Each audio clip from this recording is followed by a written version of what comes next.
Look around. Can you feel it? The pain in our streets. The cry of the people. The silent tears behind closed doors, but there's hope, because we serve a God who still hears the cry of a nation. Jesus once stood before a city and wept. He said, "If only you had known what would bring you peace."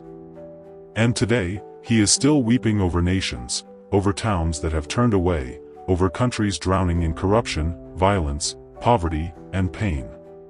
But I believe in the power of prayer. I believe that one voice can shake a nation. I believe that Jesus Christ still saves cities, heals nations, and transforms leaders. And if you're watching this right now, it means you were chosen to stand in the gap. This is not just a video. This is a spiritual assignment. So don't scroll, don't pause, don't click away. Join me now as we lift up our country before the throne of grace. Let's call on the name that is above every other name, Jesus Christ, the only one who can heal our land. Let's pray for our land. Let's cry out for revival. Let's speak peace, healing, and restoration over our beloved country. Jesus is ready to move. Are you ready to pray? But before we pray, let's listen to Jesus' quotes on our nation. 1. On God's sovereignty over nations. Go therefore and make disciples of all nations. In Matthew 28 verse 19, the Great Commission. Dove meaning, Jesus wants the gospel to reach every nation. No one is excluded from God's grace. 2. On divine judgment over cities. Woe to you, Chorazin! Woe to you, Bethsaida! It will be more bearable for Tyre and Sidon on the day of judgment than for you. Matthew 11 verses 21 to 22. Balance scale meaning, towns that reject Jesus despite witnessing miracles will face greater judgment. 3. On his rejection in a hometown. A prophet is not without honor except in his own town and in his own home. In Matthew 13 verse 57. Broken heart meaning, familiarity often breeds contempt. Jesus was rejected by his own town.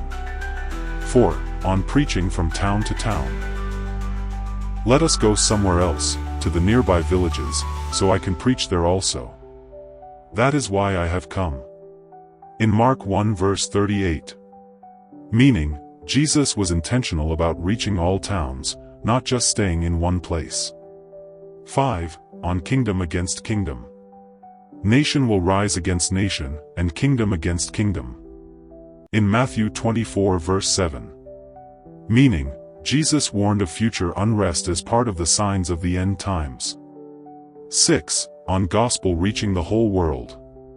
And this gospel of the kingdom will be preached in the whole world as a testimony to all nations, and then the end will come. Matthew 24 verse 14. Meaning, every nation will hear the gospel before the return of Christ. 7. On accountability for cities. If the miracles that were performed in you had been performed in Sodom, it would have remained to this day. In Matthew 11 verse 23. Meaning, even wicked cities like Sodom would have repented if they saw what others saw in Jesus' time. 8. On shaking the dust from towns. If anyone will not welcome you or listen to your words, leave that home or town and shake the dust off your feet. In Matthew 10 verse 14. Meaning, there's a consequence for rejecting the gospel, even in entire towns. 9. On the nation's future before God. All the nations will be gathered before him, and he will separate the people one from another. In Matthew 25 verse 32. Meaning, nations will be judged as part of God's final judgment at the return of Christ. 10. On peace to the city. Whatever town or village you enter, search there for some worthy person and stay at their house. Let your peace rest on it. In Matthew 10 verses 11 to 13. Meaning, God's peace is offered to towns that welcome his messengers. Let's us pray. Heavenly Father, Jesus Christ, the Savior of all nations, I come before you today to lift up my beloved country before your holy throne. You are the God of all creation, you rule over kings, nations, and peoples. Your word says, "All authority in heaven and on earth has been given to me," Matthew 28 verse 18, and so I declare that Jesus Christ is Lord over my nation. Lord, as Jesus said, "Go and make disciples of all nations," Matthew 28 verse 19, I ask you to send revival across every city, every village, every home in my country. Let the light of the gospel shine in the darkest places. Let hearts turn away from idols, corruption, and pride, and turn back to the living God. Father, forgive us as a people for where we have rejected your truth. Jesus cried over the cities that refused to repent, even after seeing his miracles, and he said, "Woe to you, Chorazin! Woe to you, Bethsaida! Lord, do not let that be said of us. Have mercy. Let our cities not fall under judgment, but be transformed by grace. Let our leaders not harden their hearts, but bow in humility before you." Jesus, you said, "A house divided against itself cannot stand." I pray for unity in our land. Heal every division, tribal, political, religious, and generational. Bring us together as one people under God. Raise up godly leaders, filled with wisdom, justice, and the fear of the Lord. I speak peace over my land. Your word says, "Whatever town you enter, speak peace over it, and if it is worthy, your peace will rest upon it." Matthew 10 verses 12 to 13. So I declare, peace over our borders, peace in our streets, peace in every home. Let violence cease. Let injustice be uprooted. Let righteousness flow like a mighty river. Let your spirit sweep through every village and town. May miracles, healings, and deliverance follow the preaching of the word. Jesus, as you went from town to town, healing the sick and preaching the kingdom, do it again in our nation. Father, Jesus said, "The gospel of the kingdom will be preached in the whole world as a testimony to all nations, and then the end will come." Let my country be part of that great move. Raise up missionaries, evangelists, pastors, and prophets from among us, men and women who will not bow to Baal, who will carry your fire to the nations. Bless our economy. Heal our hospitals. Protect our children. Strengthen our families. Let your presence be felt in our government offices, our schools, our media, and our streets. Lord Jesus, come and reign in my country. Be enthroned in our hearts. Let every knee bow and every tongue confess that Jesus Christ is Lord, to the glory of God the Father. We declare, our land will not be cursed, but blessed. Our land will not be forsaken, but redeemed. Our land will not be destroyed, but preserved for your glory. In the mighty name of Jesus Christ, we pray. Amen. A word to the brethren, let us rise and pray for our nation. Beloved in Christ, this is not the time to be silent. This is not the hour to be distracted. The soul of our nation is crying out, and heaven is listening. As we look around, we see pain in our cities, division among our people, fear in our streets, and corruption in high places.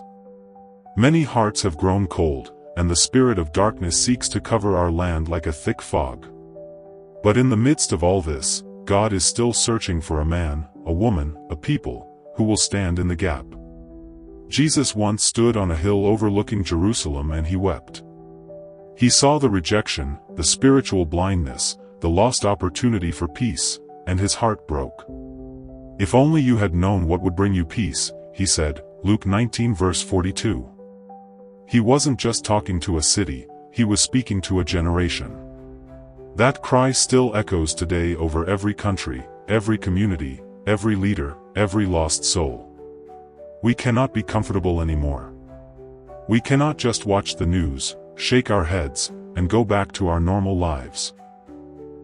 We are called to intercede. To be watchmen on the wall. To cry out to Jesus, not just for ourselves, but for our land. Remember what Jesus said. Whatever town or village you enter, if it is worthy, let your peace rest on it. Matthew 10 verses 11 to 13. And again, go and make disciples of all nations, Matthew 28 verse 19. That means our voice matters. Our prayer matters. Our obedience matters. When we pray, things shift. When we intercede, strongholds break. When we declare God's promises over our nation, light invades darkness.